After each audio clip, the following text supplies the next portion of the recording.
مرحبا بك في الإسلام يا روبرتو كارلوس. تحيات. শান্তির ধর্মে তোমাকে স্বাগতম রবার্তো কার্লোস। সঠিক সিদ্ধান্ত নেওয়ার জন্য শুভেচ্ছা।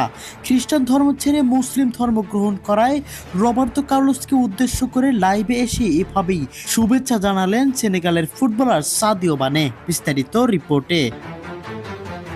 সাদিও মানে রবার্তো কার্লোসকে মুসলিম ধর্মে শান্তির ধর্মে স্বাগতম জানিয়েছেন।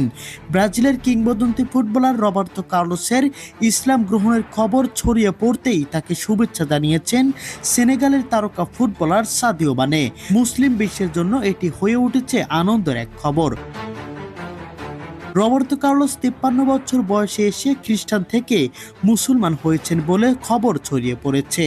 জানা গেছে মরক্কোতে গিয়ে কালেমা পাঠ করে ইসলাম গ্রহণ করেছেন তিনি। মরক্কোর এক নারীকে বিয়ে করার পরই তার ইসলাম গ্রহণের খবর সামনে আসে। রবার্তো কার্লোস ফুটবল ইতিহাসের অন্যতম সেরা ডিফেন্ডার। ব্রাজিল জাতীয় দল ও রিয়াল মাদ্রিদের হয়ে অসাধারণ ক্যারিয়ার গড়ে বিশ্বজুড়ে কোটি কোটি মানুষের ভালোবাসা পেয়েছেন তিনি। আর এবার জীবনের নতুন অধ্যায়ে প্রবেশ করায় তাকে স্বাগতম জানিয়েছেন সাদিও মানে।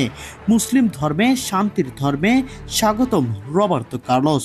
সাদিও মানের এই শুভেচ্ছা ঘিরে ফুটবল প্রেমীদের মধ্যেও তৈরি হয়েছে ব্যাপক আলোচনা। ফুটবল মাঠে দুই ভিন্ন প্রজন্মের দুই কিংবদন্তি হলেও ধর্মের জায়গায় যেন এক হয়ে গেলেন তারা। রবার্তো কার্লোসের নতুন এই পথ চলায় শুভকামনা জানিয়েছেন ভক্তরাও।